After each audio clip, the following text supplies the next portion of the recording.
Baseball is dead. Rest in peace. Wow. First podcast of the offseason. Woo! We're here. Here we are. Wow. We're here. Just what What a this run. looks like. What a run. What a run. I feel like we peaked during the World Series in terms of audience. Thank you to, if there's new listeners, welcome. We still do this show in the offseason. We're still How talking you doing? ball. That's yeah. right. We're here. Yeah, welcome aboard. I feel like it's a little bit of a different show in the offseason once we don't have games to talk about, but it's still all baseball all the time. So if you love baseball, you have found your home. And if you're an existing Baseball is Dead listener, welcome back. Welcome back to Baseball is Dead does the offseason, because here we are. There's a few things that we have to talk about right off rip. With the World Series having concluded, I feel like it's only appropriate now that we've had some time to digest, because our last episode was immediately after the clincher. But if anyone has anything that they'd like to add now in the days following the Dodgers winning the World Series this year, is there anyone that has any lingering World Series thoughts? No, I think the biggest takeaway from the World Series was that the better team won the World Series. Well, that's been noted now. Players are speaking on that now. Like, there's been Dodger players to come out being like, yeah, like the second, like we wanted to play the Yankees. Like we saw the scouting report. And we're like, these guys suck. Well, I think Joe Kelly said if they reseeded the postseason, that it would have been a 1 versus an 8 seed is what he said. Yeah. Well, and that's where, because I know what a lot of folks have probably latched onto is some of the information that came about from the internal scouting departments of the Los Angeles Dodgers. And I think when you start to look back at how the Yankees played baseball all season long, it's really important. And I think it sheds a really bright light on how important advanced scouting still is in our game. You want to know why? Because all of the numbers that you talk about when we're valuing a team's ability to get on base and generate runs and things of that nature, you know what gets lost in a lot of that is their ability to be active or execute on the bases. And sometimes what else gets lost in that is their ability to execute on the defensive side of the baseball, because a lot of the conversation is about how are we generating offense, not even whether or not we can prevent offense. That conversation seems to stop right at the end of the bullpen conversation, because we break it down from the rotation to the bullpen, who is going to help who in terms of which group is better, which group is going to pull their weight. Rarely do you have a conversation that you're able to really dive into that starts to peel back layers and show why the defunct performance was what it was. So when you had the Los Angeles Dodgers and their advanced scouts sitting down in their booths, in their sections, at their games, watching these teams play series after series against better competition, against inferior competition, there are things that you latch onto, things that become abundantly clear, regardless of whether the Yankees are aware of them or not. And the Dodgers advanced scouting department deserves a ton of credit for not only being able to latch onto, identify the shortcomings, but then be able to disseminate this information in a way that the Dodgers staff was able to say, this is where we apply the pressure. This is how we apply the pressure. So for me to watch a World Series unfold the way it did, and then on the back end, have one group go, we were licking our lips and praying to God that we were going to play the big leaguers who are basically impersonating big leaguers because they can't catch the ball. They can't throw the ball. They're not doing any of the fundamental things that you need to win big baseball games at the most important time of the year. That has to be the biggest takeaway from this World Series, is a team in the New York Yankees who felt like they were right where they should have been, had everything they wanted right in front of them. But when you peel it back, you realize this is a team that was ultimately just rolling the balls out there and getting away without talenting other teams for the better part of the season. But when I said it, I was a biased piece of shit that should have been removed from the show, that was blinded by a rivalry that's been dormant for 20 years. But then when the Dodgers say it after the fact, they're like, man, what really insightful analysis by the Dodgers scouting department. It's like, okay, you can spin it however you'd like. Yeah, I mean, I don't want to run afoul of Joe Kelly. Taking enough heat from ex-players since the last podcast, but I mean, there's a distinction between these two things. No, maybe he is. Most of these people are not saying the Yankees suck or that they were a bad team. But what they are saying is that there were identifiable flaws that could be exploited based on the advanced scouting. And while I am in no way disputing what Dallas is saying when I say these two things, you also could look at season-long regular season stats on not super complicated stuff, and they would have told you similar stories, just in a broad base sense. The team committed the 7th most errors, if you like errors to explain this kind of stuff, and we saw some of those crop up at the exact wrong time. Wasn't necessarily inability to get to the baseball. It was cleanly executing the play and fielding the play once they did get there. And secondly, if you like advanced stats, they were dead last in both Fangraphs and Baseball Savant's StatCast positioning base running metrics. So two different things, right? That both of which were identified in the Dodgers thing that we were talking about, base running and defensive sloppiness. So I think all of what they're saying is true. And I think I'm not disputing the Dodgers report, but like the Yankees being shitty as a team and them having sloppy tendencies when it comes to some pinpoint stuff, I think are two different things. And one of those things is what gets exploited at the largest stage in the World Series. There's no question. That's exactly what's going to get exposed, right? How do you get here is by doing the little things. What's going to separate you once you're here?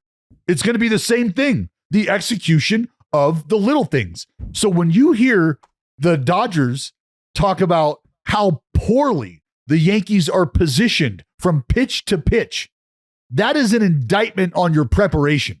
That is an indictment on the in-house evaluation of your own talent and also an indictment on your ability to evaluate your opponent. Because what information are you gathering and what information are you valuing that has you essentially putting your guys in the worst possible starting position defensively? What are you doing? Do 29 other teams getting it wrong and you're the ones who are getting it right? It just unfortunately on the biggest scale, on the biggest stage, unfolded negatively for you. Is that what happened? No. So I think this is a very big conversation. Let's remember, we had veterans talking about how the Yankees and how they were doing things, what they were valuing in their lower levels, how it was almost mind-boggling. Like we're not even having the same conversations that we were having in other organizations. Like, well, I don't know how to play baseball. Well, that's what October's about. It's about playing the game of baseball. So like, I always go back to the Volpe play at shortstop with Chisholm over at third base, the short hop error, right? That extended the 5th inning, because that is an incredibly heads up, heady type of play from Anthony Volpe. Unfortunately, the physical error in bouncing the ball and Jazz Chisholm not being able to help out on the back end, which again is asking Jazz to do a lot to pick up that short hop. But we can go back a little further and ask Jazz to be in place. We can ask Jazz to get to the back. Like there's a lot of things that you can ask to have happen. So it's just a lack of execution in that moment. But it's the little things that separate it. That's why the Dodgers are a world champion today. There's many reasons why the Dodgers are world champions. I mean, first and foremost, I mean, I'm not going to skip any opportunity to shit on the Yankees, but the Dodgers are just that much better than everyone else. And, we had the conversation last episode about how they're going to be better. Like objectively, they're going to be better next year. Just having Shohei Ohtani as a pitcher, having Tyler Glass now healthy, there's a bunch of reasons why they're going to be better. And then they will probably have some roster moves, additions that they make that will make them better as well. And we're going to keep a close eye on the Juan Soto sweepstakes. I know the Dodgers have been linked. I don't know how much I believe the seriousness in which they'll be involved, but their names will be linked inevitably just because they are the Dodgers. They have the money and they like to spend it. But we need to continue the Yankee discussion. But first, it's the greatest time of the year again. Dallas football is back, and it's here to stay until February. The Cowboys win or no? Oh, they had a bye. What about the Durs, though? Had a bye. They win? The only buy that includes a loss coming out of it. Yeah. Why? What happened? Something bad happened, Dallas? You just got to give the fucking ball to Rico. Hand the fucking ball to Rico. And how about, the fucking offensive line was done. You were pushing guys around. You got to come up early, though. We got to get the long second downs, the long third downs tough. The defense absolutely fucking lost. Absolutely lost. Diggs was lost. I listened to Greg Olson slowly talk me through a train wreck that was unfolding right before my very eyes. This guy's lost. He's not going to be covered. This guy's running the wheel. And here he is in the end zone celebrating because everything that just happened. That was the most open player of all time. Oh my fucking God, Jayhay. For fuck's sake. Well, the Cooper Rush era should be fun, though. Enjoy that. And that son of a bitch was doing everything he could. Everything he could. Yeah, we lose Dak, we lose CD. It's not great right now, if we're being honest at the big start. You're It's not fucked great. either way, dude. If you're in the same division as the Durs, you're not winning shit. Oh, I'm sorry, fuck brother. the Durs. It's a new era. You like the Cowboys. It's all about the Durs, left hand up. Over 1 million fans across 33 states got in the game last year by making picks on Underdog. Shout out to everyone who was riding with Underdog in the last year. And beyond that, making picks on Underdog is straightforward as signing up is even easier. Just head on over to Underdog's simple-to-use mobile app on UnderdogFantasy.com. Sign up with the promo code Jared, that's Jared, and Underdog will give you a free pick to use on your first cash pick'em entry, plus up to $1,000 in bonus cash when you deposit. That's Underdog Fantasy promo code Jared to claim your new customer special of a free pick and your deposit offer. Okay, so on the topic of the New York Yankees, let's talk about the Gerrit Cole thing. So what I think is going on here is there is always this, like, the offseason's a marathon. It's not a sprint. And in the marathon, they'll fire the gun and everyone's like, woo! But like, it's hard to maintain that excitement. But at the start, there's that woo! And the whole Gerrit Cole opting out thing, I saw many fans be like, whoa, what? To explain, I'm sure everyone listening already understands, but for anyone who doesn't know, Gerrit Cole opted out of 4 years and what is it, 150 million, Jayhay? 150 million. Yes. 44. So he it has it in his contract that if the Yankees pick up his 5th year option and make it a 5-year deal, then the opt-out is null and void. That's a done deal. He's just back with the Yankees and he doesn't become a free agent. If the Yankees say we're not picking up that 5th year option, then Gerrit Cole is a free agent.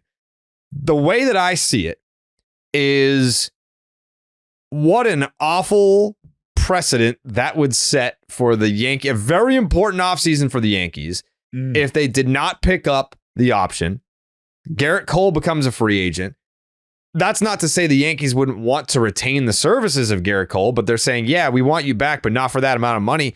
There's got to be, it's a slap in the face to him, I think. I don't know that he comes back for less, especially if they're like, hey, we want to save that money to give it to Juan Soto. So, and if I'm Juan Soto, I'm sitting there saying, well, I'm not coming back if Gerrit Cole's not there. I just saw what you guys are capable of for a World Series run with Gerrit Cole. Without him, the Mets are becoming more and more intriguing by the day. So I'm not saying it's impossible that the Yankees don't. The deadline is tonight. We'll find out tonight. But Dallas, you know better than anybody. The Yankees made this decision months ago. Like that's the only part that confuses me is why wait until deadline time to announce the decision when, like, what are they hemming and hawing over? Why are they taking up until the last possible second to be like, yeah, we're picking it up, or no, we're not? Like, I have to believe this decision is not being made today. It's not being finalized today. It's been made. Yeah. And that's why I tweeted what I tweeted about Gerrit Cole and Juan Soto being in a position right now to maybe do some things to help themselves out accordingly. And what sort of position that leaves the Yankees in could be a precarious one because of what we were just talking about. Is this money going to be allocated to Juan Soto? And if so, is Gerrit Cole with okay, number one, hearing that? and then residing in the same place as the guy who he just took a pay cut for. But if Juan Soto hears that maybe some of the numbers aren't really jiving with him, or maybe Gerrit Cole is not going to be a presence, is Juan Soto is interested in coming back. And there's a lot that's moving here. And I think the New York Yankees, I'm not sure that people really truly understand the position that the Yankees are in when it comes to something like this, because of the implications that it leaves in the wake of the decision making and what you get after that, and the conversation about Juan Soto and the 500 plus mil, $600+ million contract potential. I mean, I've got some takes on that, and I think that's separate, but if you're the Yankees, you're asking yourself, or I think you might be asking yourself, what's more important to our future? And is it building around a guy or having a guy like Gerrit Cole be the stallion in the stable? Do we feel a certain way about Luis Gil and the other guys that would allow us to even entertain a life without a Gerrit Cole? Because can we really even entertain a life without Juan Soto? If we think we're going to compete, and we just saw what he did for us down the stretch, where do we factor into that big picture if Juan Soto is not a part of our puzzle? So you've got some decisions to make. You've got some really big decisions to make right now. And what's crazy is I think it's a matter of, is Gerrit Cole going to be comfortable with even having that conversation? No. If I'm Gerrit Cole, do not fucking call me if it's to ask me to take less money so you can give my money to Juan Soto. No. Like I am not entertaining that phone call. Well, and so correct me if I'm that's wrong. what this They're both what I think Boris this guys, is about. right? Yes, they're both Boris guys. guys. Yeah. Mm-hmm. Yeah. So fuck that. Like there's like, I don't even, the Yankees aren't even dumb enough to make that call. I don't think. Well, what if they ask him to defer money? Like, I mean, if you're the Yankees, if you look at what the fucking Dodgers are doing right now, and you want to win a World Series, and you're not going to take your massive contract and defer it when every single player on the Dodgers has been Freddie Freeman, defer it, Mookie Betts, not defer it, Ohtani, defer, everyone's deferring it. You want to compete with the Dodgers and you're Gerrit Cole? Why wouldn't you do that? It's like almost like you kind of have to get Juan Soto. And Joe, this is why that conversation for the Yankees is taking the time that it's taking right now, is because you are probably having that very conversation on different levels with both of these guys, because these are two guys who you need to be playing that kind of ball with you, right? You need these dudes to be more than willing to look at this and say, all right, they've built what they've built over on the West Coast, and it doesn't look like that party's breaking up anytime soon. That party's only getting bigger. The lights are getting brighter. The music's getting better. Like, that's a tough party to contend with year in, year out. So I can either join that party, which I don't know how much we think that is really a possibility with Soto to the Dodgers, or if me and Cole and the rest of the group here can figure out a way to pool our money together and look towards the future, now maybe we have something here. Because that's what Shohei Ohtani's flexibility has done. And that's why the Dodgers are in such a wonderful spot, because they have the unicorn who you would do that for, and they have the unicorn who is willing to do that for himself and the rest of his team, which is deferring that money, because he knows how important that is to the structure of his championship future. Does Juan Soto understand that? Does Gerrit Cole understand that? Do they care about that on the same level as maybe a Shohei Ohtani? Because if they do, and you're the Yankees, and you can get them together to believe that and buy into that, well, now you are that much farther ahead of the rest of the competition, not named the Los Angeles Dodgers. But if you can't get both of those parties to see your vision and buy into that, things become much more difficult. Well, here's the thing. I think Gerrit Cole would defer payments and renegotiate his deal. So do I. Juan Soto, he's like, this is like my fucking fourth team, brother. I already have a World Series. I don't give a fuck about deferring payments. Like I don't see him doing that.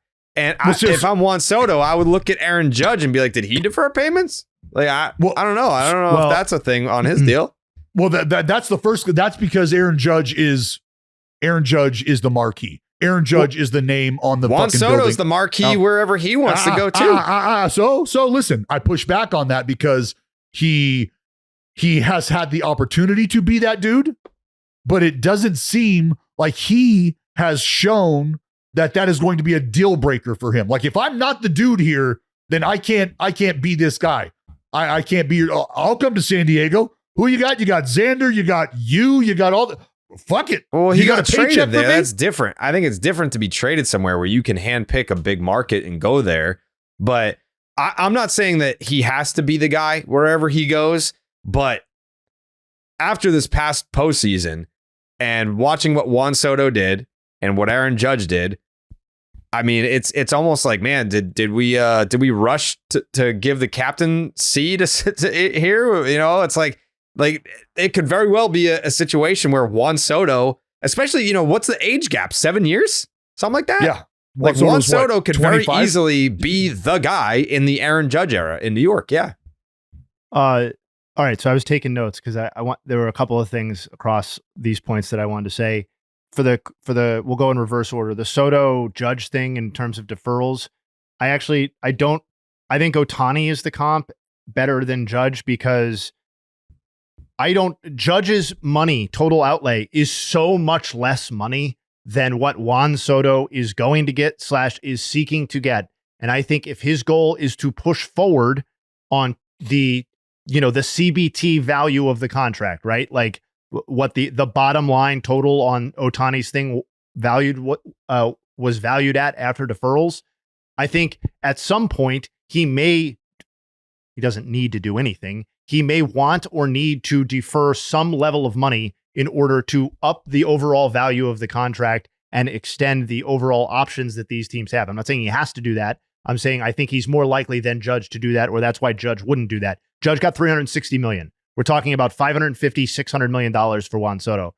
The Cole thing, the other interesting wrinkle here, I agree with everything you guys said, is that if you wanted to attempt to view it in like a cold vacuum sort of way and be like, well, 5 and 180 feels a little steep for like the back half of Gerrit Cole's prime plus his decline or whatever. You already got his best years. Like, there's a lot of starting pitchers out there. Maybe we could put this money towards them, except you then look at who is representing arguably the two best pitchers on the market in Corbin Burnes and Blake Snell. And you're like, oh, same dude. Wait a second. It's the same fucking guy for all three dudes. So I'm not playing anybody. I'm not outsmarting. I'm not getting ahead of anything. If anything, I'm antagonizing perhaps my ability to get the other two guys more than I'm helping my ability to maybe replace Gerrit Cole. And if you're the Yankees, ultimately 5 and 180, is that X percentage higher than you would prefer to pay for Gerrit Cole's back half? Probably so. It's $36 million a year for his, what will ultimately be multiple decline years. But you're the New York Yankees and you just went to the World Series. There is zero precedent for a team of this caliber to go to the World Series as the Yankees and take that sort of step back. So this theoretical, like, Soto's going to leave and Cole's going to leave. Could we retool? It's like, you could if you weren't the Yankees. And I just don't, I think the possibility of that sort of scenario, maybe Soto does leave. I think they have to secure Gerrit Cole. I think they've put themselves with this clause in a very difficult situation that maybe they didn't exactly envision because they didn't have Juan Soto and his impending free agency ticking at the time that they made this concession during the original Cole negotiation.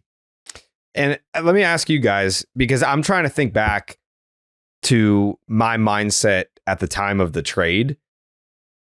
Did you think that Juan Soto's number started with a 6 when he got to New York? Like, I don't know that it does now. I think it does. I don't. Listen, someone has to pay it. Someone has to pay it. Your market is what your value is what someone is willing to pay you. Well, that rings true for everything. Here's what Shohei Ohtani is. Shohei Ohtani. Take whichever neighborhood in America you choose. Shohei Ohtani is the house in that neighborhood that just decided to remodel and completely change the market for your neighborhood. So much so that house has actually outpriced itself out of the market. Maybe even hasn't even changed the market because we're not going to get our money back for that. And that's what Ohtani is. He is the palatial estate in the palatial estate neighborhood that makes all the other places look like the corner store. That's who he is. This is a dude who makes more. He will make more money than Gerrit Cole will if they add on a year. He'll make more money in that, Jared, slanging sneakers, okay, than Gerrit Cole will to actually play the game of baseball. Shohei Ohtani will make more to wear his New Balance t-shirt. So we're talking about a completely different realm of operation here. So when we talk about being able to give Shohei Ohtani $700 million, and I've highlighted this multiple times, it's because Shohei Ohtani and the Dodgers have multiple airlines with flights booked full every fucking day to come watch him play. I don't think that La Repubblica Airlines is going to see the influx of people trying to get to New York to watch Juan Soto play. I just don't. And I think the numbers bear that out. So we're talking about a completely different negotiation here, and the value of these players are completely different. You just said it, Jared. Why do the Dodgers feel so scary the second after the final pitch of a World Series that they just won?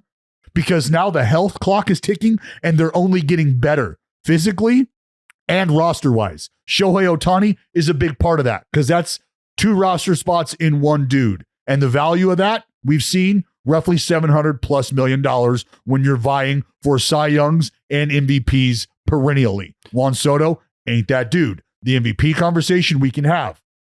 So I think that's going to be a big, big surprise to people who are expecting north of $600 million. What do you think it's going to be? I think it's probably in the middle of the fives to 6. And what do you? So here's why was it so asinine when I said 6? Who said who? No, I was talking about comparing to Ohtani, like how they're different because of what you said. Somebody's got to be willing to pay it. But I'm looking at $100 million worth of endorsements that separate these two before we're even talking about paying them for what they do on the field. I get it. But like that report that came out within the last week about the team revenues, like the Yankees were like number 2. So. And that was 2023 numbers. It was 2023 no one's telling you revenue. That they don't have the money. No one's saying that at all. Yeah. Like I understand that, like, you know, when you sign Shohei Ohtani, like you're gonna get your money back with all that advertising and sponsorship and all that shit. Juan Soto can move the needle in that regard as well. But it's a little different. So it's definitely different because you're talking about country literally Japan. Like buying Ohtani was literally buying a fucking country worth of economies. Economies. You're buying multiple economies. You got the whole country of Japan to like the Dodgers, which is like 10 times the size of Los Angeles, or New York, which are the number 1 and number 2 markets. Like the value of Ohtani is so much more. And also, if you're being honest with it, like Ohtani's contract is $700 million, but it's not really worth really anywhere close to $700 million.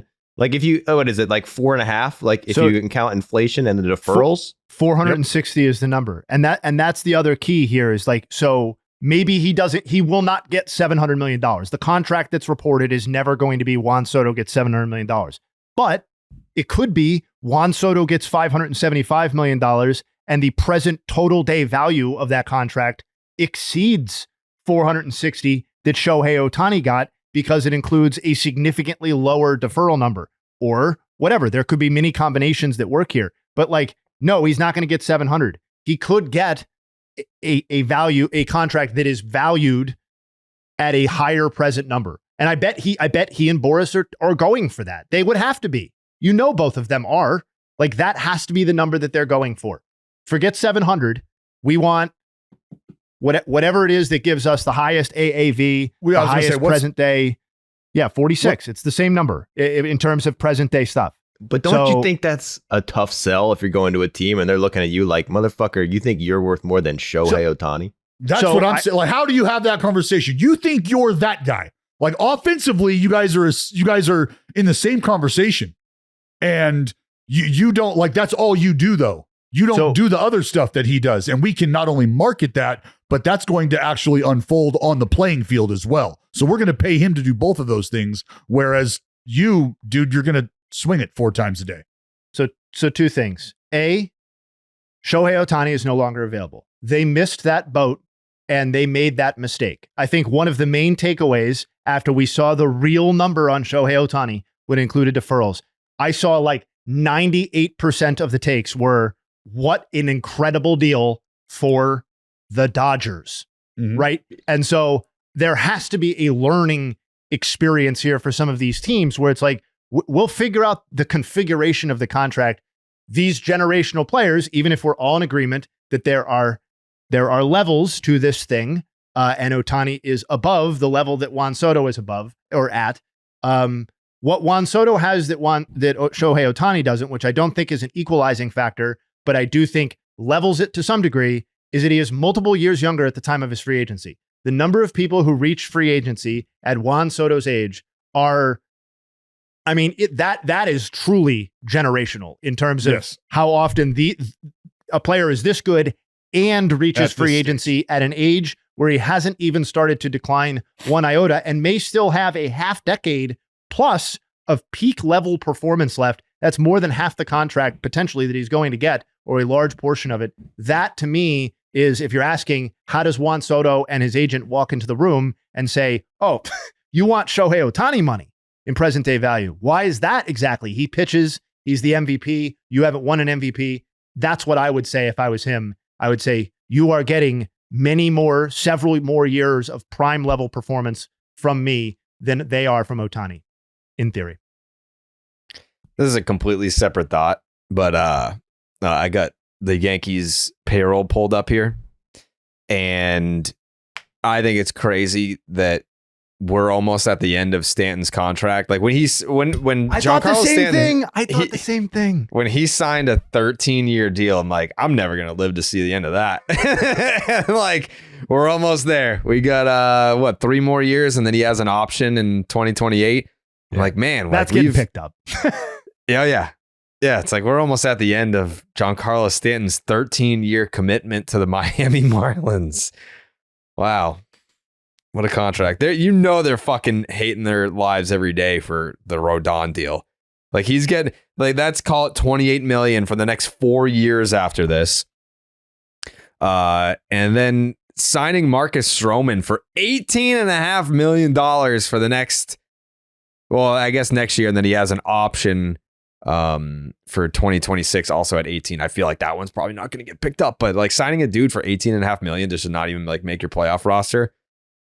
He was on the roster, never pitched once. He didn't make the DS or the CS, right? He was on the World Series roster. I thought he was on the roster the whole time, and I was just like, he never got in, which was kind of surprising because I was kind of waiting for it. Like, this guy's on the team, but I don't know for sure. So I think he was off the DS, back on for the CS. He was left off DS, back on for the CS. So that's how it went. Sorry. Was he on the World Series? Mm-hmm. Yeah. I thought he was on the World Series. Yeah. And they just never pitched. Never. Not a single pitch. It's an awkward fit. I mean, correct. That's how I see it, at least. Like, and that's why, I mean, I don't know how you keep him off the World Series or whatever, but like, under what circumstances are you pitching him if you're not starting him? He was the Brent Honeywell. When Brent Honeywell pitches. Yeah. Yep. There you go, Joey. I didn't want to be well, I guess is that disrespectful, or you is didn't that want the to ultimate praise? Brent Honeywell, or you didn't want to praise? Yeah, I see what you're doing. Yeah, see, I got twisted up there. Anyways, the deadline's tonight, so we'll know definitively by the time we record our next podcast whether or not, or I guess what the conclusion is, the Gerrit Cole saga with the New York Yankees. But yeah, the good folks at Game Time, thank you for sticking with us during the offseason, because I know that they're not playing any MLB games, but our fans, they like other sports as well. You can go check out a basketball game. You can go check out the Dallas Cowboys. They're good. Game Time has a new feature called Game Time Picks that makes getting tickets to see your favorite teams play live even easier. Game Time Picks filters out all the fluff to show you only incredible deals on great seats, so you don't have to waste time searching through thousands of tickets. I know it's a little bit early for this conversation, but Game Time is my savior during the holiday season, because I am a big giver of experiences versus materialistic things for the holiday season. I'm like, oh yeah, you want to go to a concert, you want to go to a show, you want to go to a Bruins game, a Celtics game, then through Game Time is where we go. So keep that in mind once the holiday season rolls around. Give the gift of experience. That's what I do. That's real talk. Curation makes it easier to save more on sports, concerts, comedy, theater, and more. You toggle their all-in pricing feature, and that'll show you the total upfront with no surprise fees at checkout. Get a panoramic view from your seat in the app before you buy. They've got the lowest price guarantee. Your Game Time will credit you 110% of the difference. Your purchase is covered with the most flexible customer service policy in the ticketing industry today. Take the guesswork out of buying tickets with Game Time Picks. Download the Game Time app, create an account, use the promo code BID for $20 off your first purchase. Terms apply. Again, create an account, use the promo code BID for $20 off. Download the Game Time app today. Dallas, what time is it? Game time. That's right. It's always game time. Even in the off season.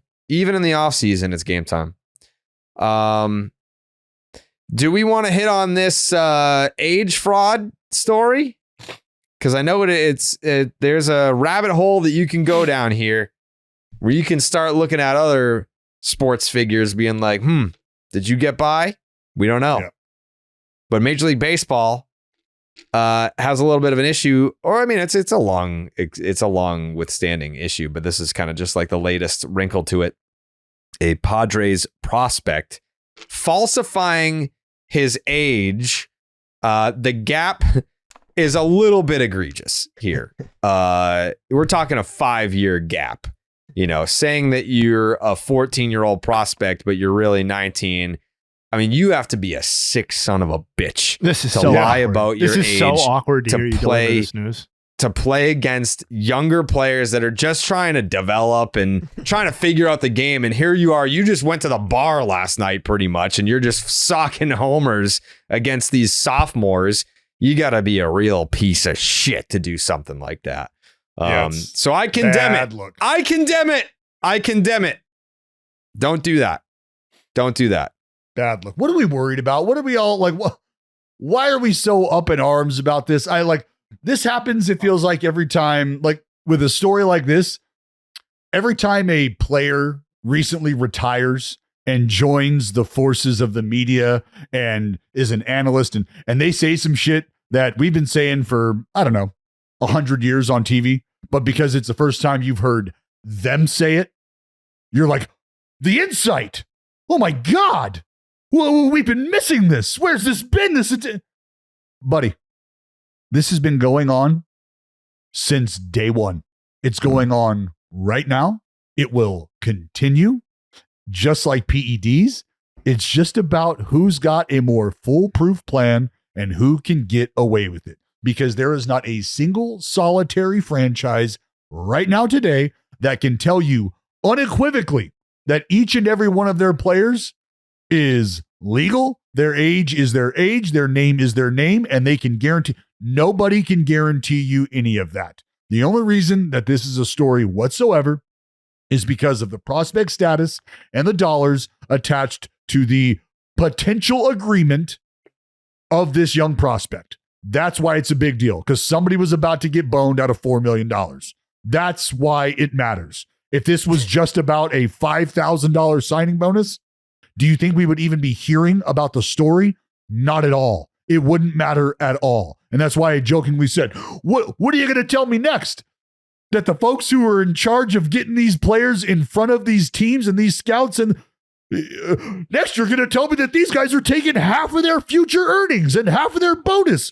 Could you imagine if we lived in a world like that? That's the world we fucking live in. It's a slow Tuesday. Nobody cares. I don't care that you put the headline in bold writing. It doesn't matter. This isn't a huge plague on the sport that has to be brought to an end immediately. It's been going on since the beginning of time, and it will continue to occur this way.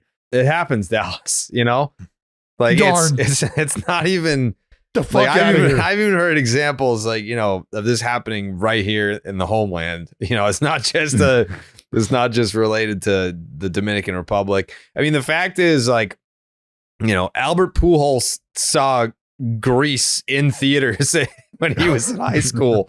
Like, it's not like, it's okay. You know, like, does he make it to the big leagues and perform? Yes. So doesn't bother me. Remember what popped up? What popped up with him? He sort of slipped up, right? Oh yeah, He was talking about taking it at bat or playing against a guy who was documented to be 3, maybe 4 years older. And so that would lead you to believe, well, if you're playing against him and he's that old, how did you get to the math ain't mathin'? So yeah, that's happened a few times. I told you guys as soon as this popped up, played with multiple guys that got away with it, played with a guy who did not get away with it. And I'm just one dude. I'm just one guy. Yeah. Everybody that has played pro ball has a story like that. Everybody. Yeah. The A's just celebrated a guy that got away with it. Miguel Tejada? Yeah, but didn't he kind of get caught for it too? Loki? Yeah. When it was too late, though. Yeah. Yeah. There was no like repercussions for it or anything. What I'm curious about is like, there's one thing like to sign like a, teenager, and you probably can't check, but like if you got a guy like, I mean, like the guy from the president for the Marlins, ex-president, came out talking about Pujols. Like when we were trying to sign him, it was obvious to us that he was like 3 years older, and that was taken into account when he was getting contracts. Like I want to know, like a guy like Juan Soto, where there's always been like those like weird like little rumors. People will just say because he was so young and he's from the Dominican that like, is he really 19? Like, are the Yankees right now being like, motherfucker, we need triple, double, quadruple proof, and that like this, even though they might be lying when they're younger, when they get to the contract age, they know for sure before they give him the big money whether or not how much you could verify it. Let me tell you something. My suspicion is that if the Yankees went down that path, Juan Soto would be signing an equally fat contract in some place that's not the Bronx. Like I don't think that the Yankees, even if they were, and I'm not giving credence to unfounded rumors on one specific player because he happens to be Dominican and really good. I'm in a hypothetical situation. If the Yankees wanted to do something like that, I just don't think they have the leverage in this situation with the number of people who are going to be interested in Juan Soto at an enormously large amount of money. So no, I don't think I would be very surprised if that layer of security you're talking about is a thing that happens or is pursued. No, that line, Jayhay, that line looks very much like the beer line at the ball game, right? If you're, say, 29th in line and the guy way up at the front who's second in line steps out, you want to know what that line does? That line just moves right on it. And then everybody in that line looks at that guy and goes, where are you going? And he's like, well, I was just, no, you stepped out of line, pal. Sorry, can't help you. Shuffle your feet, lose your seat. Like it is what it is. You got to go to the back, man. Out. Yeah. Nobody's going to go, well, we got to keep our hands away from this. We got to stay away from this. We don't want any part of it. Absolutely not. I know we're not going to do the ultra deep dive on this conversation because I think Dallas hit it that it's happened forever and will probably continue to happen indefinitely. And I was guilty of this too, because I was in the moment trying to be lighthearted. Most of the tweets or the commentary about this situation were focused on the person who committed the fraud or attempted to say he was 5 years younger than he actually was. I think it's an equally interesting, albeit much more disturbing conversation to ask, why is there an industry where 12, 13, and 14-year-olds are being signed to what sort of amount to temporary or one-way agreements that can be cut loose by the team at any time if the front office turns over or they're not ready to receive their signing bonus at the time that they are 16, 17 years old. So we're not going to do that one, but because that's a much more morose conversation. But people are ready for that. Who's the most well-versed on this? Because it was my understanding that you can commit to an organization as early as 14, but you can't sign until you're 16. It's just like college. It's exactly like collegiate sports. I verbally commit to your school, and all that does is means that I've said the words. I'll go. I'll go. And then guess what happens when I don't want to go? I decommit and I go somewhere else. And then you live your life and I live mine. And that's why we're at this point right now. That's why it's happened with college sports, collegiate sports, is because they've seen the light at the end of the tunnel and they've realized all of the money that gets generated is by us. And we as the player, we as the student athlete have absolutely zero power in how our future is dictated. Well, that ship has sailed. Welcome NIL. All right. And that is where the power is being given back and being taken back. And there's a scramble for it right now on the amateur collegiate level. Now, that same approach is going to happen here at the professional ranks when you don't have the oversight of an NCAA governing body. And all you have is a good old boys club saying, well, you got a spot in the Dominican. I got a spot in the Dominican. All 30 of us have a spot in the Dominican. You go ahead and get your players however you see fit. I'll get my players however I see fit. We'll come up with this agreement on how we can actually try to court these individuals. Because if we all were on the island together and we were all prospects of a certain professional status, Jake, you and I wouldn't be playing baseball against each other. You'd be playing baseball against all of the Red Sox prospects at the Red Sox facility every day. And I might not see you play. Why? Because the Red Sox don't want my guys, my evaluators, the Orioles evaluators, seeing how good I am. They don't, your guys don't want my guys seeing how good you are. So each and every one of us every day wakes up and goes to our own facility and goes and plays baseball at our own academy. And however that's done, however that's agreed upon, is endemic to each organization. It's a fucking wild, wild west, my friend. It's the wild, wild west. Yeah, it didn't bother me. I'm kind of with Dallas on that one. Like, I get that it's not my fucking problem, is basically what I'm trying to say. Like, it's these organizations that are trying to figure out, like, is this player 3 years younger or older than he says he is? And that's a money issue for you, not my money. I don't give a shit. You know, good for you. If you can sneak one past the organization and end up changing your family's fortunes because of it, sure. I don't particularly care. But anyways, we talked about the Gerrit Cole opt-out situation. There were numerous notable options that were declined on specific players that opted in to their contracts. We can skim through some of them, but there are conversations to be had about, let's say, a handful of guys. First and foremost, outside of Gerrit Cole, obviously, the Brewers declined their option on Devin Williams, but don't freak out. They still have team control. So now they have to go through the arbitration process. Didn't we do this already once with fucking Corbin Burns? That was, and he sued the organization after that experience. But I mean, so like, there's a common denominator here now, right? The Brewers organization, yes. We have two examples. And so they went hard on Woodruff too, if I remember. But at least they paid Woodruff at least to come back. No, like he's Dallas, getting paid to rehab. I'm just adding. Yeah, it was Burns. That's what I thought. Okay, yeah. So, and think about who they're doing it to, right? Like who's your best guy out of the rotation? All right, well, bring him in here, drag him in here over fucking $800,000. Fuck him.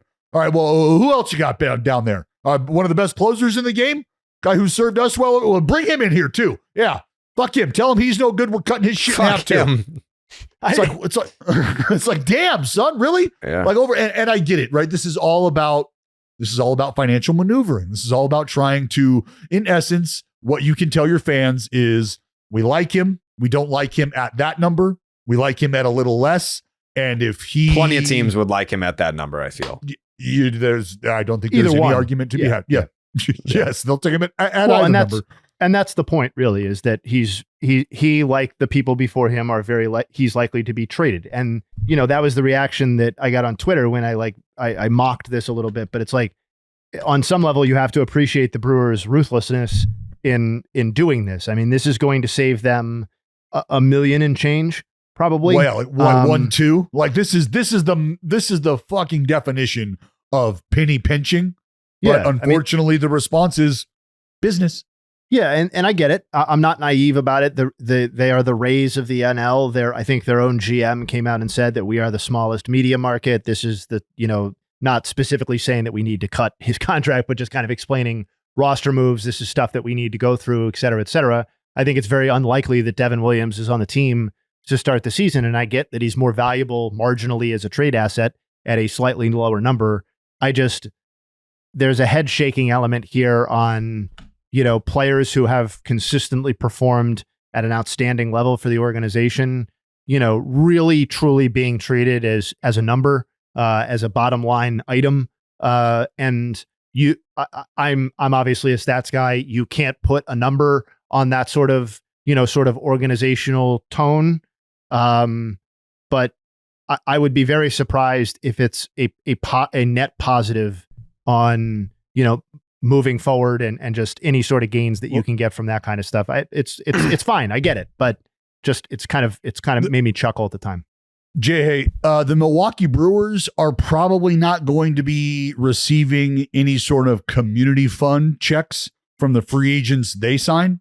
And you have the Atlanta Braves, who essentially, when they call your agent to check in, it feels like you automatically start figuring out a way to write them a check. Like, oh, the Braves called. I think I should donate to their community fund, just in the off chance I actually sign a deal with them. And it's organizations approaching this portion of the relationship very differently. And I think when you start to zoom out and start to talk about why certain teams have the success they do in not only attracting, but landing and extending free agents, a lot of it has to do with how they are viewed, how they are treated. And so when the Milwaukee Brewers call your agent and your representation, it's essentially one robot calling another, because there is no emotion involved in this. There is no, we like you. It is purely a matter of the math working out for both ends. That's what they have together. Is they don't have a team. They have a group of players that financially fit together and fit their vision. That's not a team. But they would never even be in the way they run their team. They would never be able to sign those players long term anyway. So you could say this is kind of like, this is what cheap they do. Shit, but this is kind of the shit that works for them. No question. They did this with Corbin Burns. That worked out for them. Even Hader, they got guys for Hader, and that was an interesting trade. Just looking who they got for that, they got Estuary Ruiz in that trade, who they ended up flipping for Contreras. Joe, I got a pretty good idea how a beautiful situation for them. Yeah, I mean it's essentially it's the Dollar General or the 99-cent store trying to figure out a way to keep their doors open on Fifth Avenue in New York, right? Well, and I've watched a team do a very, very good job of not only keep their doors open on Fifth Avenue, but at times be the store that you'd rather walk into or first walk into. So it can be done. But there's no denying that. The Brewers are the Rays with a better public relations firm. They've got a better glean, they've got a better brand, but it's the same type of operation. And you can say in both cases, it works extremely well in the markets that they find themselves. And that is indisputably true in both cases. It can still be kind of laughed at in some ways, a little bit as well, I think. Yeah. Yeah. The option was for $10.5 million. Devin Williams missed, call it 40 appearances off of his normal pace. Yep. 2021, 58 appearances, 2022, 65, then 61 last year, appeared in 22 games this year. Fangraphs, you don't, not everyone believes in it, but it has a metric that kind of calculates what a player is worth based on their statistics. He was worth $14.6 million in 2023, $17.7 million in 2022, $11 million in 2021, and then even 11 and 11.1 in 2020 in the 60-game season. So you're talking about a player that it's a no-brainer to pick up that option. And still the Brewers were like, pass. Like, I don't know how they think that's gonna go. I mean, I'm assuming based on like what his salary was. What was they're his, just going to file at a lower number. He's going to get paid $8 or $9 million. They're going to save X number of dollars, and they're going to trade his ass. And they don't care about how he feels about it. Nope. Yeah. Not at all. They don't give a damn. But you know what becomes really interesting for Devin Williams moving forward is you have to believe, and I got to believe, that Devin Williams has, and his representation have looked around the league and said, all right, I got a pretty good idea of how this playbook is going to go. I got a really good idea of how this playbook is going to go. You want to see me for an extended period? 4 outs? Did you ask for 4 outs? Oh, you asked for 4 outs. Oh, you know what? He ain't making it then. I don't think that's happening, man. I don't think you're getting 4 outs. I can give you 3 for sure. We can talk about 3 because I'm not valued, and you know what I mean? So you tell me how you want me to get these outs for you 3 at a time, and I'll go get them for you, because there's a full league of talent evaluators who know how good I am and know where I'll fit in to their respective bullpens, and they have money to pay for that. Josh Hader, did he miss his payday? No. He did not miss his payday, did he? When he told the free world to go fuck themselves, and I'm not going to be pitching 4 outs at any point in time, if that's a thought, you need to dial another number. That didn't hurt Josh Hader at all. Not at all. Well, it hurt his reputation in the Padres clubhouse. Yeah. Yeah, and you know what? I can tell he is terribly beaten up over that. Well, I don't know, man. Are we ruling it out that the Padres didn't start tipping his pitches against the Mets just so they could pay him less money? Wow. Oh, damn. Joseph. So we'll see how that pans out through arbitration. Next up would be Anthony Rizzo. The Yankees declined the option on Anthony Rizzo. He's now a free agent. This would probably, I don't know. Is this the end of the Anthony Rizzo era in New York? It wouldn't shock me. I feel like he's the only guy outside of Soto. So yeah, the Yankees had 2 players that have ever won a World Series that were on their roster, and they're both free agents right now.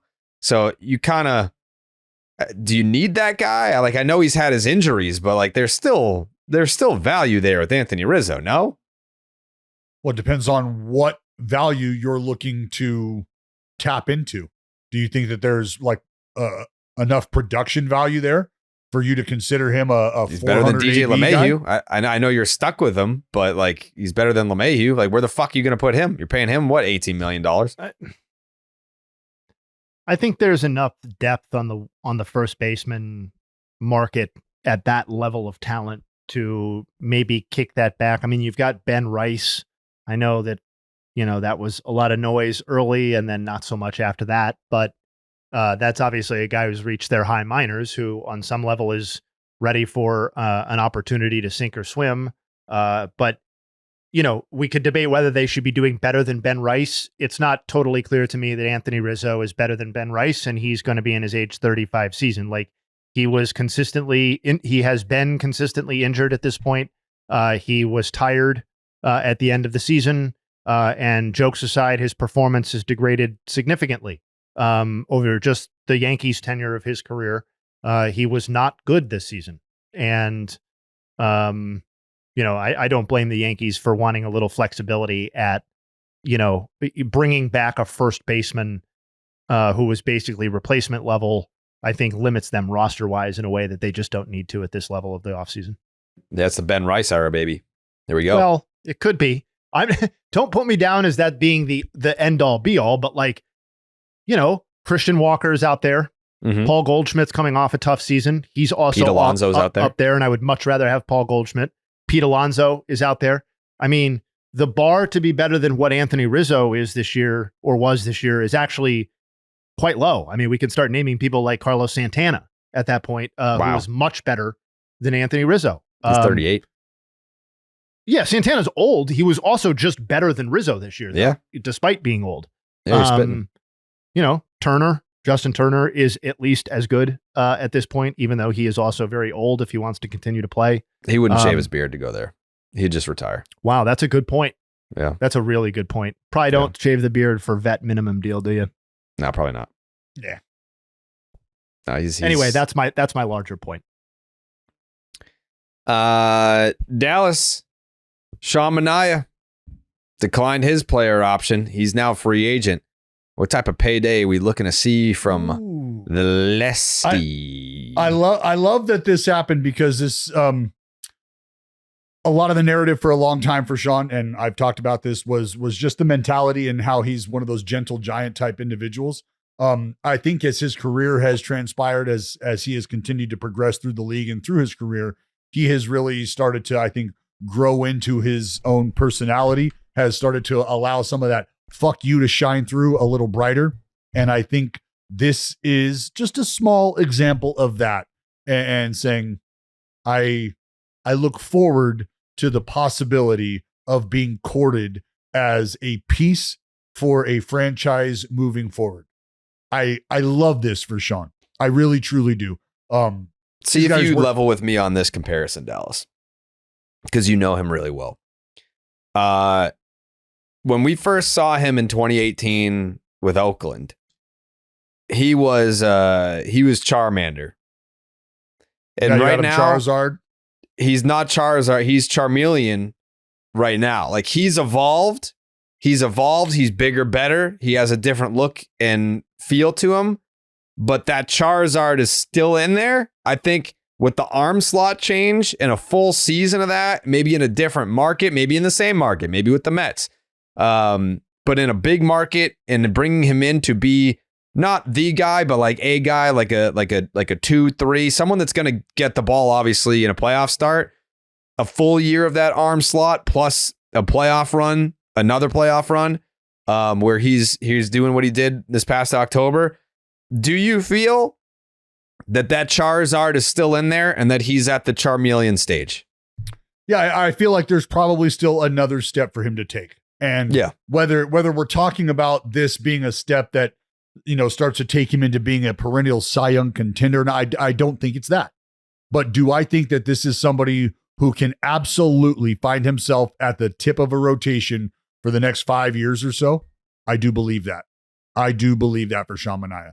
And I believe that being in a situation where he doesn't have to be that shoulder the load, bright light dude, the number one, if that just isn't there, then I think he inherently just feels a little differently, performs a little better.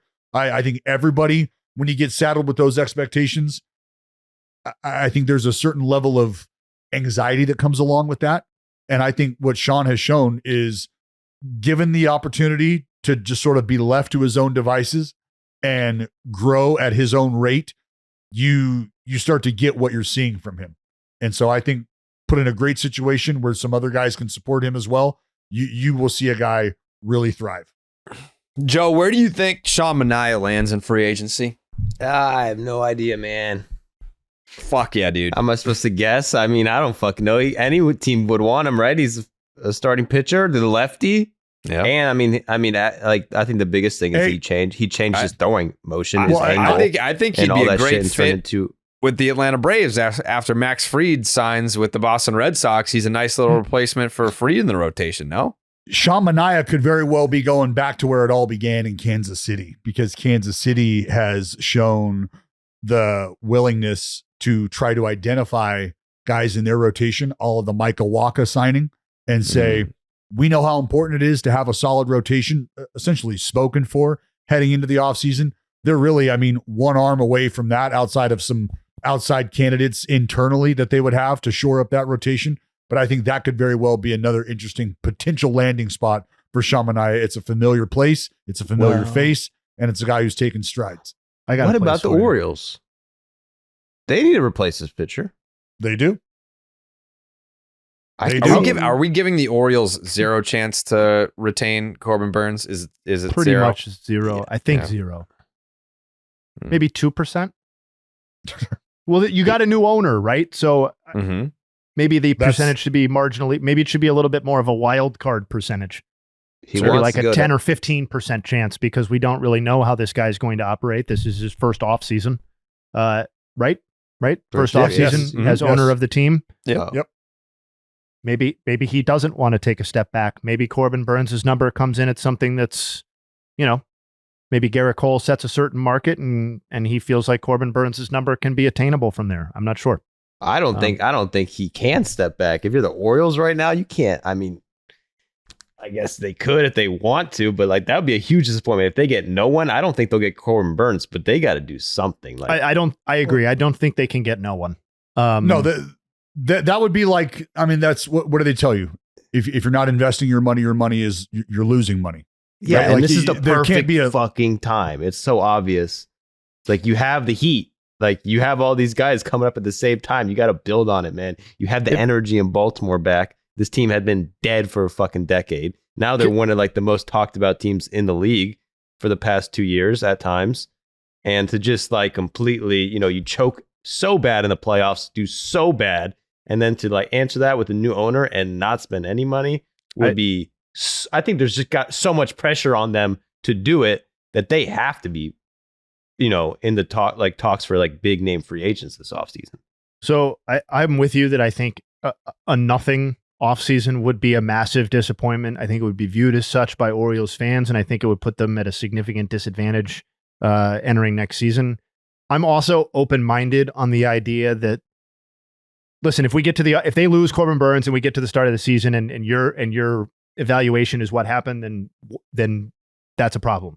I'm also open to the idea that they can spend money, but not necessarily on Corbin Burns, and have it come out being a successful offseason, because I think there are enough yellow flags as it relates to some of the things going on with Corbin Burns that if you evaluated that there are different ways to spend $200 million or whatever his tag ends up being in a couple of pitchers or maybe a position player to fill the gap on some of these prospects who aren't quite as ready as we thought, and a couple of pitchers help in the bullpen, which we saw was an issue down the stretch. I could see that being the case too. Can I throw a Manaea team at you guys? How about the New York Mets? Yeah, why not? Yeah, they could use him. I mean, jokes. I feel like, funny aside, like they're in a market they should be paying up to keep this team together, or at least if not together, then a competitive overall product. I would imagine that all the fans are expecting that the roster is better entering next season than it was to end this season. And to me, Sean Manaea is an important piece, or somebody like that. And you already had him. You already know that he succeeded there for whatever boogeyman there is about succeeding in New York. He just did it. He had basically his best season. There may still be more. And like they should have the payroll flexibility to bring back Manaea and say, okay, now we're building off of that. It doesn't have to be, a significant part of their offseason necessarily, but I do think losing him, if they sign Juan Soto, then nobody's going to care. But then I think we're going to get to a point where if they don't have a Sean Manaea type player in their rotation, we're going to be wondering why does the Mets rotation feel a little bit light? And why is this team the same as it was through 3/4 of last season, even though they have Juan Soto? So I think it's an underrated, important part of their offseason. Well, and wouldn't that be exactly what the Mets need going into the offseason, going into the future, is a guy who, I told you, I think over the next 5 years, Sean Manaea could be a guy that can be present at the top of a rotation. Am I telling you he's going to be an ace for the New York Mets in his age 37 season? No. But with Kodai Senga there and maybe the emergence of the late blooming of David Peterson, right? Peterson. A guy like Sean Manaea can fit right into that equation and get the job done for you, especially with the way things have gone for him and especially with the evolution that we're seeing.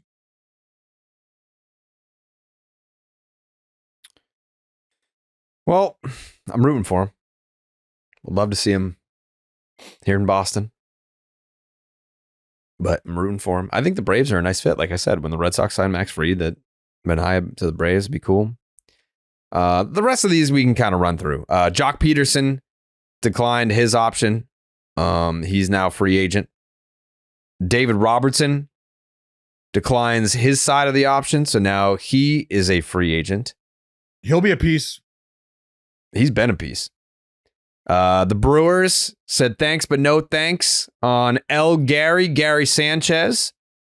The Nationals said Joey Gallo, thanks for coming out, but we're good here.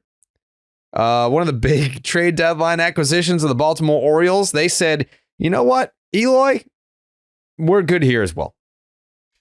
The Cubs also declined their option on Drew Smyly, and the Yankees declined their option on Lou Trevino. Does anyone have any takes that they would like to give on any of those guys? None. Jayhay's thinking about it. No, I think I'm good. Okay. Joseph? I think I'm good. No. Who do I want to hate? Yeah. Well, I mean, the next one coming up. Cody Bellinger. He exercised his option and will remain with the Chicago Cubs.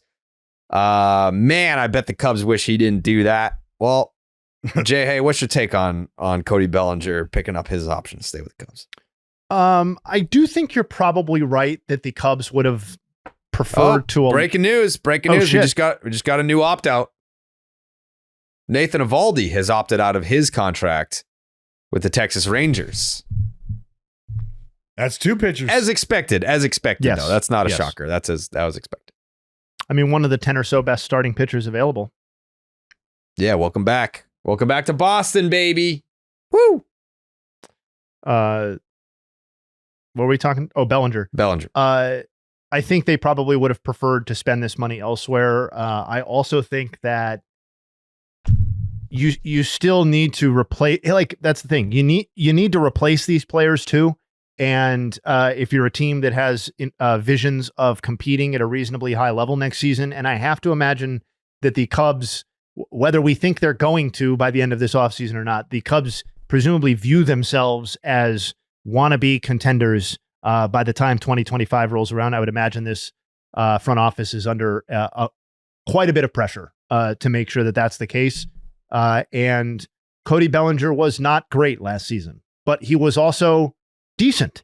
He was better than replacement level by quite a bit, and was a person that you would presumably rather have on your team than not have on your team. So $27.5 million, probably too much money for the production that he just delivered. However, if he had walked, they still needed to replace him, and 2 to 3 win players have value. So a mixed situation for the Cubs, but they need to build on what they had last season, not actively shed parts. Second highest paid player on the team, right? Yeah, and that's the problem, right? Is that I get that the $27 million is the issue. That's too much money. The contract is probably not going to be a massive win for the Cubs when it's all said and done. But I also don't think it's going to be, I don't think it is some sort of albatross, and I don't think it should be treated that way by the club, because they're the Chicago Cubs, and like paying a 2 to 3 win player $27 million a year really shouldn't be that big of a deal. It's just, especially because it's a short-term deal, and he's not an ancient person. Now this deal, Jayhay, I believe this year is the year to determine what you just said, whether or not it's that albatross, or because if you don't get that, if you get less than a win from Cody Bellinger in 2025, isn't that the conversation that we were having leading up to the courtship of Cody Bellinger, when we were talking about, is this guy going to get, what do you want, $100+ million? They were talking, they're talking $200 million. Yeah. Like just insane. Well, that would be a huge problem if that's the contract they had signed him to, for sure. Well, and well, no doubt. But we're just one season removed from Cody Bellinger being somebody who was seeking north of $150 million. And now this is a guy who, one season into that, we're talking about a guy who's making money, and we're going, well, you are making entirely too much money based on the productivity. However, the Cubs have painted themselves into a corner where this is what you're paying for those wins. And those wins per player aren't necessarily out there on the market, affordably speaking. And you're going to have to now figure out a way to either squeeze all of this out of Cody Bellinger, or is there ways to squeeze 3+ wins out of other guys that you have in house, I don't know. Listen, I'm not laughing at Cody. I'm not trying to take Cody Bellinger's money, but like, this was one that the market got right. The teams assessed this situation more or less correctly last offseason. The $200 million talk, and we did too for that matter on this podcast, but like the $200 million talk was kind of laughable. The $150 million talk seemed a little outrageous. And the $100 million talk by the end of the offseason seemed like best case scenario. And what ends up happening a year later, to your point, is that he's exercising a $27 million option for a 1-year commitment. And that's, I think, what we saw from Cody Bellinger in 2024, which was a 751 OPS and 111 OPS plus, which was almost exactly the average of his bad 22 and his excellent 23 when you combined them together. I think that is more or less the player we are going to get moving forward until he begins his decline phase. And to my point, if he repeats 24, the Cubs probably paid too much for him over those 2 years, but not so much more that it should be like seriously impacting their ability to make other moves. So I just pulled the numbers. These are Cody Bellinger's numbers since 2020. If you take out 2023, it's 223, 289 on base, 394 slug for a 683 OPS. That is in basically 1,700 plate appearances, 430 games, a strikeout rate of 21.9%, walk rate of 8.4%. However, if you count 2023, it's a little better. That's facts, Joe. You know, in the interest of being fair, let's throw in 2023 and see what that looks like. That is 243 with a 305 on base, a 425 slug for a 730 OPS. And that's what I'm fucking talking about. That's what I like to see. Yep. Hell yeah, brother. That's what we like to see. Big offseason for the Cubs, though. Like, we'll get into that, but big offseason. I wish we had swing metrics for last year and like the last 3 years. God, that would be so important for me right now. Because as we sit, Cody Bellinger, third slowest swing on the Chicago Cubs, coming in at 69 miles an hour. Dude, you get boned up over those slow swings. We heard about that with the Rise. Yeah. And just what did the swing look like? The ferocity prior to making this adjustment. And for me, that will tell me, or that will help tell me how much I can really bank on Cody Bellinger staying in this lane and for how long he can stay and survive in this lane. Because the fast lane, where he was swinging, looking to do damage, looking to hurt the baseball, I think he got told you can't cruise in this lane anymore because the production is not there. So you're going to have to move over, slow it down a bit, and see if we can get to the ball with a little more regularity. Now, if that's something that he can sustain based on what the metrics look like in past to now, that would help me, I think, determine that. So I think watching that for Cody Bellinger next year, something to pay attention to. Get your hand in the fucking rice bucket, Belly, and get the big forearms. Come back in 2025 and swing the ball fast as shit. All you got to do is do little squeezers. Dude, alpha grips. These fucking, I got these things called alpha grip. Oh my God. Yeah, alpha grips, Cody. We can just kind of run through these too. Robbie Ray, shockingly, does not trigger his opt-out with the Giants. The Dodgers did pick up the option on Miguel Rojas, and the Brewers, not shockingly, picked up their option on Freddie Peralta. Any comments on any of those? I have a brief one on Robbie Ray. Okay. You're probably going to shit on the guy, but don't talk shit about Robbie Ray. No, yeah, it's more Joey like, loves Robbie Ray. No, it's got more to do with the 25 season. Obviously, 24 was a wash. Obviously, 2 and 50 is more than he would get on the open market, but that's not really the point. The point is that what is he going to deliver for the 25 Giants? Because like they obviously acquired him with some level of plan for him to be contributing. Otherwise they would not have taken on the responsibility of $50 million due over 25 and 26. And as things stand right now, like a healthy ambulatory Robbie Ray is probably the second or third best starting pitcher that they have in-house right now on the Giants. And, you know, we're talking about important off seasons. I think the Giants are on the short list for teams under a lot of pressure. There will be a renewed focus on them with Buster Posey, obviously fronting the front office signing efforts now. But outside of Logan Webb, their rotation is various levels of unproven, not totally healthy, et cetera, et cetera. And I think Robbie Ray is, you know, for all the jokes about the 24 season and the initial trade, he's really kind of quite important to them for 25. We're rooting for Robbie Ray here. Sure. The music professor. Mm-hmm. We had a Jorge Soler trade, the Braves and Angels. I mean, Joe, what do you got, man? Yeah, what's up? God. What's up, Joe? This changes everything, man. Yeah, I know. This changes the trajectory of the franchise. Yeah, what do you think? I mean, you give up a guy who won the World Series MVP for you.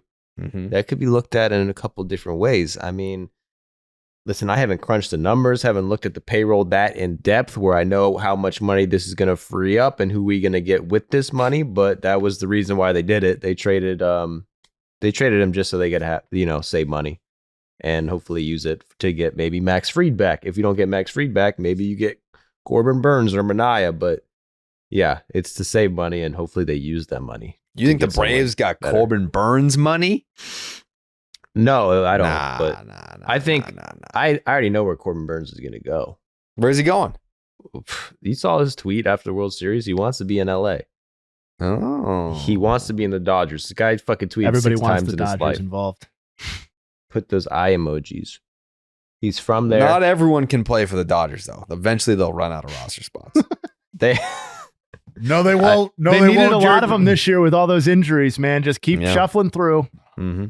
No, they're gonna get Sasaki, and then they're gonna get him for like $3 million because of the fucking rules, and then they're gonna get like a Corbin Burns, and now they just took the best team in the baseball and made them twice as good.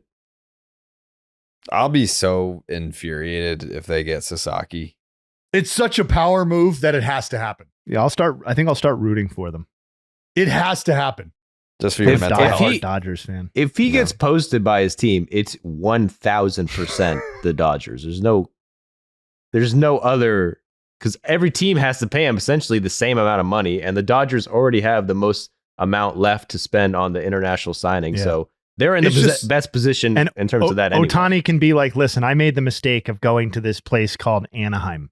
Don't do that. And also, the guy's worth probably $300 million on the open market if he was a free agent, but he's going to play for like league minimum salary. And think about how much more money Roki Sasaki would make off the field going to the Dodgers compared to any other team. It goes back to Japan. The whole country loves the Dodgers. Did you guys just do a whole section 10 on how you guys are going to get Roki Sasaki or something? You look really sad. No, I've been eyeing Sasaki for years, but I understand where we're at as a sport. Damn. It's okay to be interested in him, Gerrit, but it's I'm interested. Not happening. Yeah. Listen, I know that's where it ends. I know, but I really it's such a power play by the Dodgers, dude. We can laugh and joke about it, but let's just seriously for 2 seconds try to think about it. You can't even put another franchise in the same breadth of conversation as the Dodgers when it comes to how they have strategically aligned themselves from a marketing standpoint, comparatively speaking, to any other team. Like they have 2 international superstars from the same country, which allows them to hone in and lock in on a demographic and a pool of human beings that no other Major League Baseball team can at the same level, at the same rate. You're sleeping on the impact of Daisuke Matsuzaka, brother. No, I don't think I am. You are. I do not think I am. One phone call, and fucking Roki Sasaki is buying the house next to me. Brother, Yeah. Daisuke's favorite team is the Dodgers at this point. What are you talking Yeah. Yeah. Tanaka, Daisuke, all these guys are huge fucking Dodger fans. Wasn't Tanaka at the World Series wearing a Yankee hat? He was. Yeah. But you know he was rooting for the Dodgers. They probably handed it to him when he walked in. Oh, hey, Masa, haven't seen you in a while. Hey, can you wear this? Yeah, please. Can you please put this Can you on? take off that Dodger hat, please, and put this on? Can your wife cover up her Ohtani jersey, please? Yeah. Just a bad look. Yeah. But it's a great look. It's a great look when you put on Gooder sunglasses. You know that because we have them. Dallas, you got them. There they are. Mm-hmm. Oh yeah, Jayhay's got them. Mine are downstairs. I wear them all the time. That's why they're downstairs. Yep. Mine must There be you go. late, I guess. Yep. High performance sunglasses designed to make you feel like the best athlete of all time, even if you couldn't make it to the minor leagues. All three frames have UV 400 polarized lenses. Overpriced sunglasses don't always make you run faster. They've got the Bolt G, they've got the Bug G, and the one that Dallas and I have. Jay, do you have these two? The Astro G. They've got the Shield sunglasses that prove the sky isn't the limit. Nothing is the limit. Epic is a lifestyle, fully adjustable nose piece, no slip temple grips, and anti-fog coating. If you want to support the show, Baseball is Dead, and try a pair, Gooder is giving Baseball is Dead listeners free shipping. Yep, free shipping for you guys. You can go to gooder.com/BID. That's GOODR.com/BID and use the promo code BID for free shipping.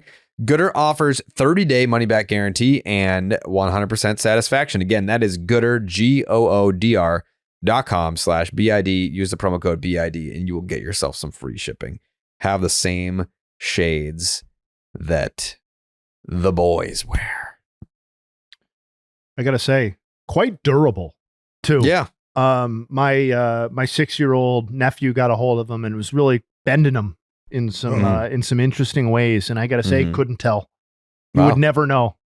That's how durable Gooder sunglasses are. There you go. Throw them on the Hell of an ground. endorsement. Stomp on them. Good to go. Love that. Joe, do you have one last thought on Roki Sasaki there?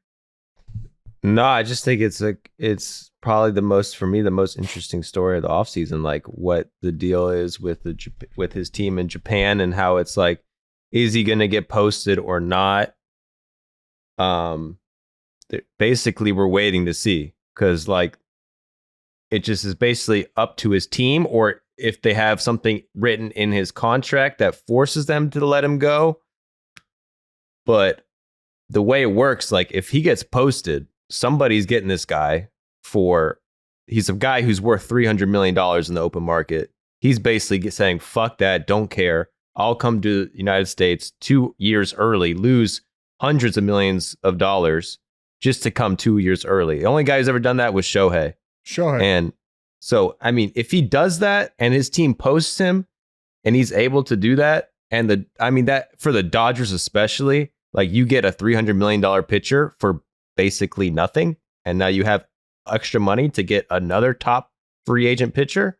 It's one of the biggest, like, I think, pieces of the offseason. That's obvious. And, he's like the second best pitcher available. And what better in-house recruiting tool, Joe, than the best baseball player the game has ever seen, coming from the same country you come from. Shohei, what's it going to be like? Sit down right here, Roki, and let me talk to you. Let me tell you what it's going to be like. We're going to own this fucking place, pal. We're going to own it. Me, you, and Yami are going to own this fucking joint. You want to talk about a three-headed monster? Good Lord. Yeah.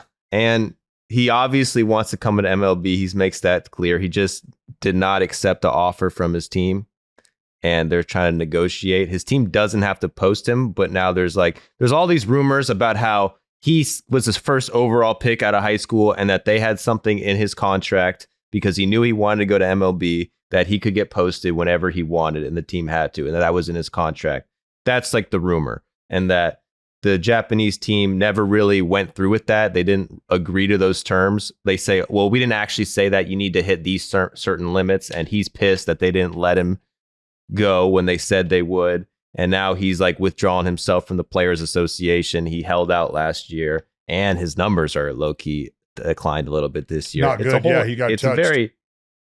It's an interesting scenario where he's basically kind of being held by his team and wants to leave. They won't let him leave. They're both like obviously not getting along, but can't say it publicly. And no one really knows what's happening because all this information is private. If that's in his contract or not, we can't see that, and they can't tell anyone, or they're not telling anyone straight up. So we don't have any idea if they're posting him or not. They don't have to post him. They would make a lot more money not posting him and doing it next year or the year after, the team and Sasaki. So there's no real reason for his team to post him other than they made this promise, and it looks bad if they don't. Should be interesting. Or maybe not. If he's just foregone conclusion, he's going to the Dodgers, then that kind of takes any surprises out of it. But goddamn, I wanted him on my baseball team. It's gonna get to the point where like baseball fans just like stop caring about their favorite teams. They're like, well, the Dodgers are just gonna win. They're just so much better than everyone else that like, what's the point of all this? Yeah, just like when the Warriors were good in basketball and won every year. That's everyone was like, fuck the NBA. We don't like this shit. Or when the Patriots won it every year, no one was trying to watch the NFL and shit. Like that shit was whack. So that's what baseball's going.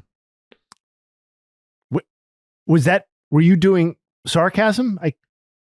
Because people were definitely watching those. People were definitely watching the NFL. I'm kidding, dude. Yeah. Okay.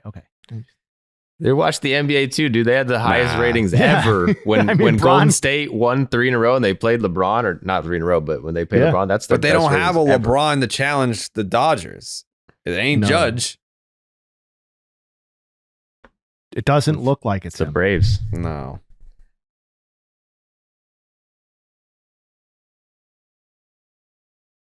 Yeah. Maybe it's Juan Soto on a new team. It could be. Juan Soto and the Cincinnati Reds are here to take on. Yeah. Oh. The Braves are planning on picking up Marcell Ozuna's $16 million option today via John Heyman, who Dallas loves, by the way. Great guy. Quality human. Mm-hmm. Eeyore? Jayhay, you got any nugs for us? Yeah, I got a couple left over from this from the transaction stuff. Let's see. Of the Freddie Peralta, of the 58 starting pitchers with at least 500 innings pitched across 21 to 24, Peralta's 30% strikeout rate is the 5th highest. Behind only Blake Snell, Max Scherzer, Gerrit Cole, and Carlos Rodon. What you'll notice there is that 2 of those people are free agents potentially this offseason, wow, depending on how things go with Gerrit Cole. And Michael Wacha, we briefly touched on this, I think, re-signed with the Royals on a 3-year deal. I mean, $50 million, I believe, is the largest outlay in terms of total dollars so far this offseason for any player. Obviously, it's very, very early. First of all, he's made 76 starts across 2022 to 24. So Wacha's early career, maybe inconsistent availability is something that doesn't appear to be the case any longer. And of the 44 pitchers who made 75 or more starts across 2022 to 2024, Wacha's 3.30 ERA is the 10th lowest between Sonny Gray and Luis Castillo. Do you guys think that he is viewed in that way? No. I don't.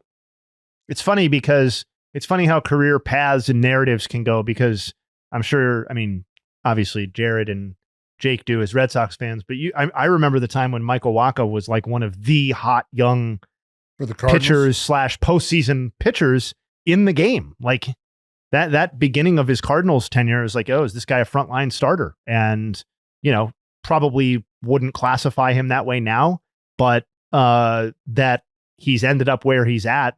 And I think this said it doubled his career earnings to date. Or this contract represents double what he had previously contributed, I think is a pretty cool thing. Wow. Michael Wacha, former Red Sox legend. Michael Wacha. Love that for him. Happy for him. Happy he's found a home. Dallas, you ain't got any final? Actually, you know what? Here's my final thought. I'm going to interject here and cut off Dallas's final thought. My final thought is I got a sneak peek of the Dallas Braden Oakland A's documentary on the final day of the Coliseum. Good final thought. Done by our very own Mike Eamond. And when I tell you, if you don't cry, you don't have a fucking soul. There are multiple moments in this, call it 45-minute, should be award-winning piece that will bring you to tears. The hype is real. I hyped it up before I ever even saw it. Before he even like finished it, I knew it was going to crush. But I watched it, and I was a fucking puddle watching this thing. So I give it 10 stars. It is must watch, whether you're an Oakland A's fan or just a baseball fan in general. You will go on an emotional roller coaster watching this thing. Do we have an official drop date yet? Do we know? Very, very, very, very, very, very, very soon. Very soon. Because soon. Very soon. Because I also, Jared, was just given, I think, one of the last final run throughs before the final edits will be made, and had the opportunity to watch it with my daughters, my whole family, my daughters and my grandma and everything. And my grandma, like 3 minutes into it, looked over at me and she was like, really? Like the whole movie. And I was like, oh man. Yep. Mm-hmm. It was, so it was, I mean, Eamon did a fucking incredible job. Yeah. An incredible job. So please, when I say this, I'm not asking you to go watch this for me at all. I promise you I'm not doing that. Go watch this because of the work and the effort put in by Mike Eamon and the accessibility that the fans gave him and just that stuff, because this is a tip of the cap, and it's a thank you to our fans. I think from my perspective, but more so it's an understanding of how important the emotion of that day was. And that is captured through the lens of Mike Eamon, and what you're going to watch, what you're going to feel, what you're going to hear is shit that you couldn't write, you couldn't script, you could try to put it together. And I just don't know if it still comes out the way that this did. So E, you know how much I love you, dog. Fucking incredible job for our listeners and our fans. Please do him the favor, do us the favor, and go check it out for no other reason other than you love baseball and you love your team and you're a fan. This is what a day that I hope you never have to experience feels like. Yeah, it really is that fucking good. Like the hype is real. I'm glad that you did it, because I know, like, when him and I were talking about the concept and the idea, it was 50-50 knowing Dallas and then also considering like the headspace he was in at the end of the season. Like, I thought, hey, we're going to ask him to do this, and he's going to be like, fuck no. Like, I don't want fucking cameras near me or around me. But if that were his reaction, I would have called you and been like, listen, I get it. I get where you're at right now, but someday you're going to want this. Like, you're going to want this footage, and you're going to want to be able to not necessarily relive it, but you're going to want to have this. And like, he's just so fucking good at what he does that I knew before he even shot it. I was like, it was like I saw the trailer in my head before he even shot it. Like, I knew he was going to crush it.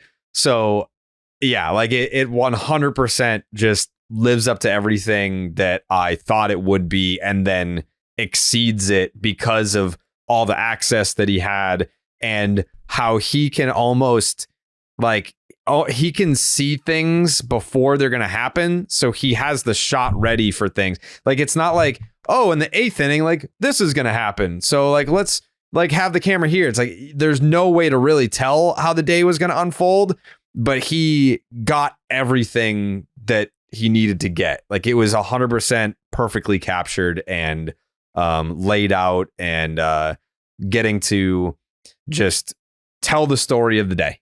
Yeah, it was a perfect job. And I'm not, and I'm glad you said it, because I didn't want to do it initially, because I talk a lot of shit on the podcast for sure, but I'm just not that dude who wants that for me. I don't want to be on that fucking pedestal. I don't want to be under that limelight. I'm okay talking about it and you not seeing me and me not being the point of conversation. But I do. Our fans deserved this. This isn't about me at all. This is about all of our fans and the conversations that I've been able to have over the years, their emotion and their commitment being able to be put on display and being able to be contextualized. And I mean, I did this perfect game thing for Nate Boyer, who's a fucking incredible guy. And I didn't want to do that. I didn't even want to do that. And it took him telling me, he was like, look, man, Randy fucking Johnson has done this. David Wells sat down with us and did this. And I was like, oh, okay. Well, then by all means, I will absolutely do it. Like, I'm not going to be the dude who tells you no, and those guys are doing it. Like, I would tell you no because you have those guys. What the fuck you want to talk to me for? And so I'm glad that you urged me to do it, Jared. My family did. But more so, I just hope the fans really, truly enjoy this, because it's special. It is very special. He nailed it. Simply put, he nailed it. So when that drops, like, we'll pump it all over social, and then the following podcast, like, we'll break it down. We'll get some like director's cut commentary from Dallas. Because I'm sure, I mean, he said that that's the most footage he's ever shot for anything. So like the fact that was going to be my other point here is, if you have even just a small, minute feel or idea for what goes in to putting something like that together, any sort of film, documentary, anything, imagine the team required to put all that together. Right. He's a one-man band. When I say team, is it fucking one dude who shot every shot, one dude who captured every bit of audio, one dude who did the editing, one dude who did all of this. Mike Eamon on an airplane at the ass crack of dawn at my fucking doorstep at 5:30 in the morning, ready to rock. And he did not stop the entire fucking day. Really probably hasn't stopped since he left the ballpark that night. No, he painstakingly obsesses over perfection, and you'll see it in this documentary. Because again, he nailed it. Justin Havens, final thoughts today? I do. I panicked there for a second because I lost all of my Nugget notes, so I just wanted to pay that off a little bit. We had some Gold Glove stuff. Stephen Kwan is the 5th player to win a Gold Glove in each of his first 3 seasons. So I wanted to shout out the Guardians. Other player, Johnny Bench, Charles Johnson, Nolan Arenado, and Ichiro Suzuki. Quite a mix there. Ezekiel Tovar is the youngest Gold Glove shortstop in NL history. And this one is from our friend Sarah Langs. At 38 years and 174 days old, Carlos Santana became the oldest position player to win his first career Gold Glove, which I thought was kind of cool. There are 2 older pitchers, Phil Niekro and R.A. Dickey. But obviously a position player doing it is a little bit different, even though they're, of course, athletes. And my actual final thought is that on The Ringer, they had an interesting article by Ben Lindbergh, who does a lot of baseball content over the years. And the takeaway I thought was interesting, which is the Dodgers have had a 12-season run of dominance here that concluded with a 2nd World Series title. And, you know, maybe a lot of the sentiment is gone now that they have 2, but there was and still is a little bit of a sentiment that they've underachieved in only achieving 2 championships in 12 seasons. And assign this whatever value you'd like. But Ben went back and looked at their postseason probability odds to start the postseason every time the postseason started each year, their odds to win the championship. And if you add all of those up across the 12 season span, you get almost exactly 2 championships is what they deserved to win. It's 198.9%. So really couldn't be much closer to 2 full championships. So I thought that was kind of interesting for the narrative that, a team underachieves over a 12-year span with 2 titles. Baseball is a very difficult sport. It's not the NBA. And per this view, they are exactly where they should have been after 12 seasons. So I thought that was interesting. And that's my final thought. Joseph? Nope. I'm just excited for a great offseason. I'm excited to watch the DB vid. Mm-hmm. Even though this fucker won't even tell us when it's coming out. I mean, true. Give me a break, dude. Soon. Very, very, very, very soon. Well, when it does, we'll watch it. But I'm watching on 2.5 speed, bro. 45 fucking minutes. Come on. Just 2.5 speed. Full disclosure. 2.5 speed. He dropped that file on me and I was like, 40 minutes, bro? 40? I mean, I'm all right. I'm into it. And it did. It was. I was like, yeah, okay, for sure. A video like that needs to be 40 minutes. It's like all that shit going around that game. That's a crazy amount of access. See the last game of the Oakland Coliseum with DB himself. Mm-hmm. You got to tip your cap. And it's not even out yet. Right. But that's like my cap. That's like getting like the last day of Disneyland with Mickey Mouse. Shit. Motherfucker knows everybody there. By name. For real. You'll watch it and you'll be like, how the fuck? Like, I don't even know that many people's names. But all right, when are we back? Next week? Next Monday. Next Monday. All right. Back next Monday. Unless Juan Soto signs. Yeah, we're gonna any type of notable signing, we're gonna pop in the studio, give you guys a little react pod. When we can, when people are available, we'll the Avengers will assemble and we'll put out some content for you guys, because I know that that World Series stuff did really well. I think the instant reaction stuff will continue to do well for us this offseason. So we'll keep that in mind as news continues to roll out, and we'll do our best to give you content as fast as we possibly can all winter long.